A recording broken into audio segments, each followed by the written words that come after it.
Fala, queridos, tudo bem com vocês? Eu me chamo Michael Clarim, é um prazer muito grande estar aqui para juntos estudarmos o resumo geral da lição da Escola Sabatina. Se você é novo aqui no nosso canal, aproveite, inscreva-se, ative o sininho das notificações, deixe o seu like e compartilhe esse conteúdo com todos os seus contatos.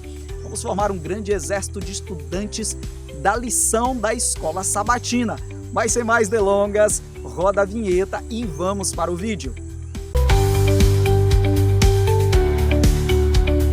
Queridos, nós já estamos aí na lição 12, pertinho de terminar essa lição que de fato foi maravilhosa, está sendo maravilhosa, e o tema da lição desta semana é convivendo com os outros. O verso para memorizar está em Colossenses capítulo 4, verso 6, que diz o seguinte: que a palavra dita por vocês seja sempre agradável, temperada com sal, para que saibam como devem responder a cada um. Veja, a expressão logos aqui indica não apenas fala, mas também mensagem, razão ou discurso. Você vai perceber que a fala de cada indivíduo humano tem um impacto muito grande na sua esfera de convivência.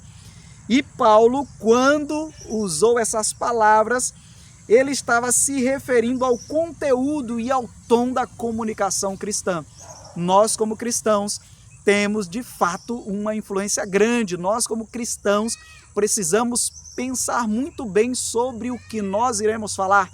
E por que não falar do Logos, da palavra, do Cristo, daquele que é o doador da vida, daquele que criou todas as coisas? Veja, Paulo escreve aos Colossenses sobre a vida cristã prática. Após instruções sobre família, trabalho e oração, ele aborda o uso da palavra. Veja, há uma importância muito grande dentro do contexto familiar, papel de marido e esposa, de pai, filho, de mãe, filho. Também dentro do contexto do trabalho, as nossas influências ou a influência que causamos na vida dos outros. Paulo vai falar também do contexto da oração e ele vai abordar o uso da palavra, a importância da palavra. O apóstolo entende que o testemunho cristão não é apenas comportamento, mas também linguagem. Eu dou um bom testemunho através do meu comportamento, mas falo qualquer coisa. Não é assim que funciona. A Bíblia deixa claro que aquilo que nós falamos também testifica da nossa postura, do nosso testemunho para com as pessoas que nos cercam. A fala é veículo de graça, aquela graça que você provou.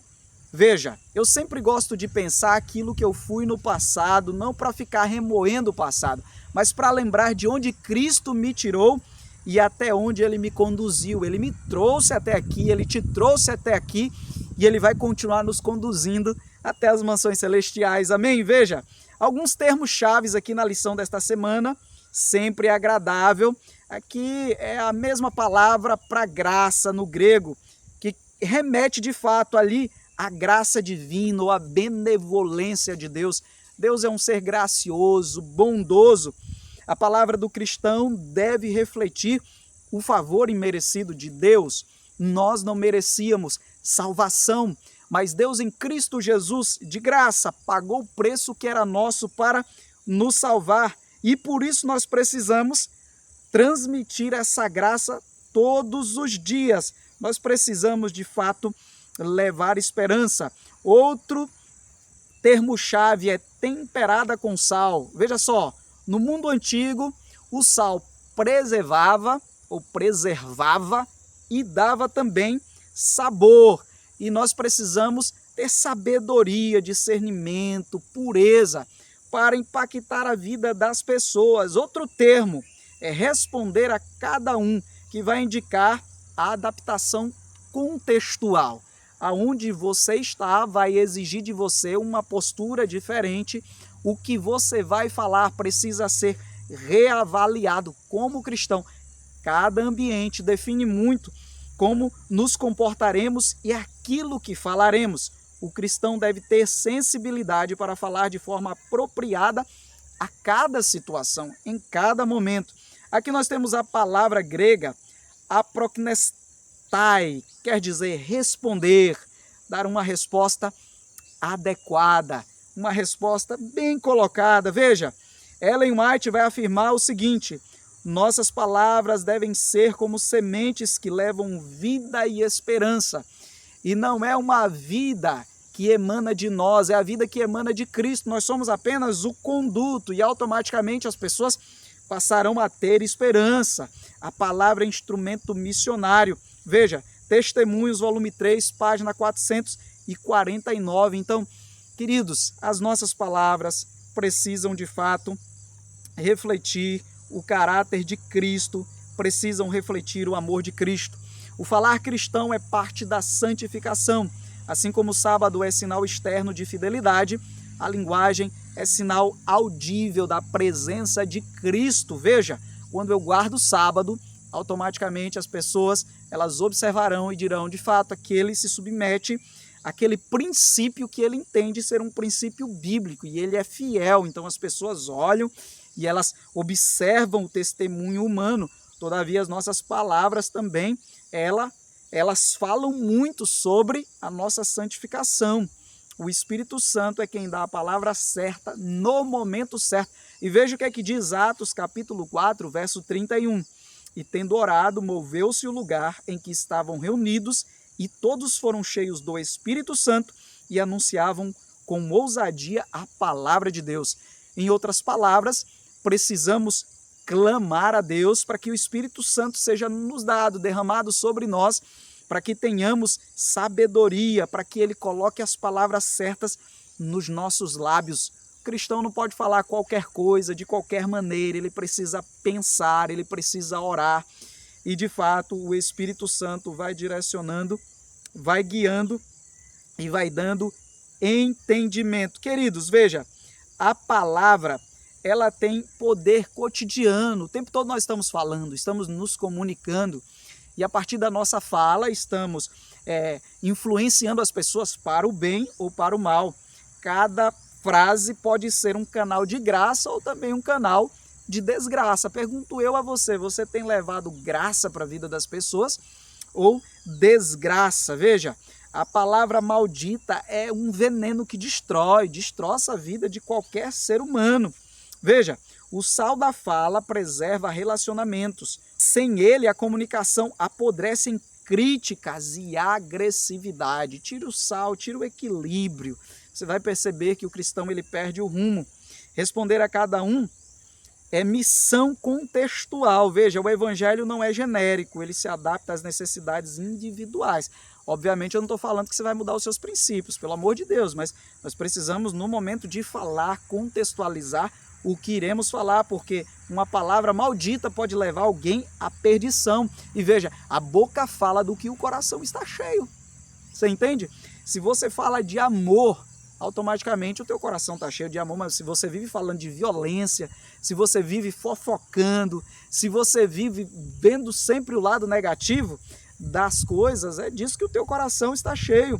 Veja, se Cristo habita em nós, nossas palavras serão reflexo da sua presença.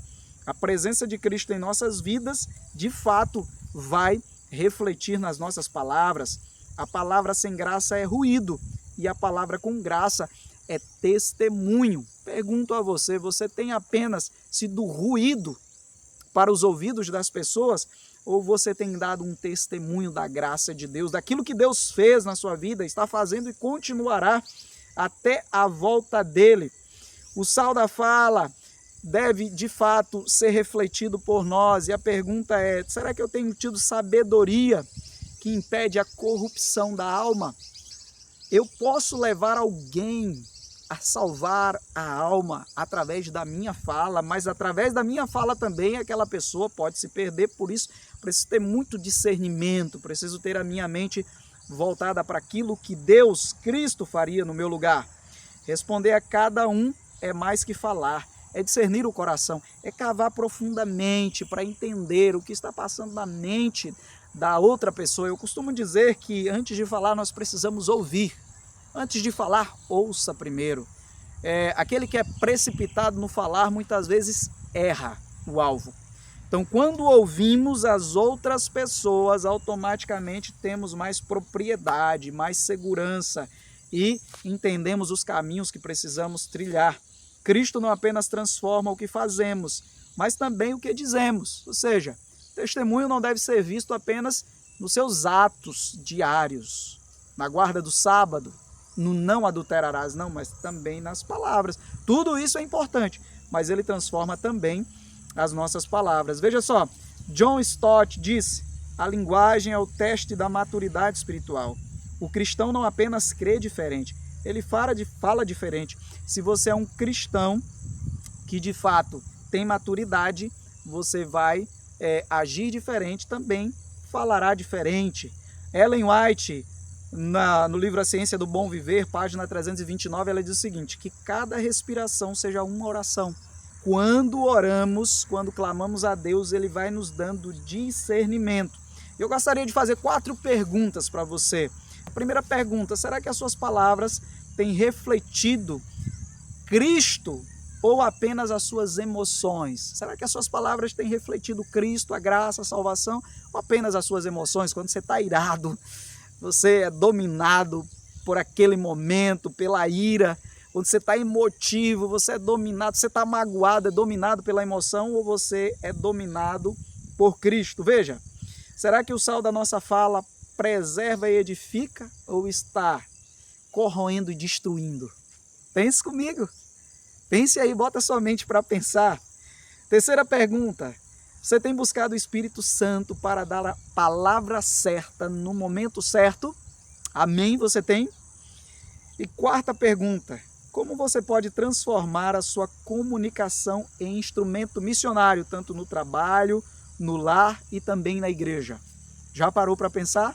Então vamos refletir sobre isso, sobre os aspectos que precisamos mudar na nossa vida. Em resumo, Colossenses capítulo 4, verso 6, nos chama a uma espiritualidade profunda, ou seja, precisamos ser maduros espiritualmente para ouvir a voz do Espírito Santo e sermos conduzidos por Ele. O cristão não apenas vive diferente, mas fala diferente. Sua palavra é agradável porque reflete graça, temperada com sal porque traz sabedoria e contextual porque responde a cada um com discernimento. Esse é o Evangelho encarnado na comunicação diária. Então, que possamos ter muita sabedoria, que possamos falar com sabedoria, que possamos ter discernimento, que o Espírito Santo nos dê esse discernimento. Você tem o desejo de alcançar essa sabedoria que vem dos céus, que é dada pelo Espírito Santo. Amém? Feche os seus olhos e ore comigo. Deus e Pai, muito obrigado porque até aqui o Senhor nos ajudou, e muito obrigado porque o Espírito Santo é oferecido a todo aquele que crer no Senhor. Obrigado porque através da Tua palavra nós temos a certeza da Tua graça e da Tua salvação. Que o Logos, que é Cristo, a palavra encarnada, habite em nós. Oramos a Ti em nome de Jesus. Amém. Querido, Deus abençoe a sua vida. Querida, Deus abençoe sua família. Um beijo no coração e que Deus continue te abençoando.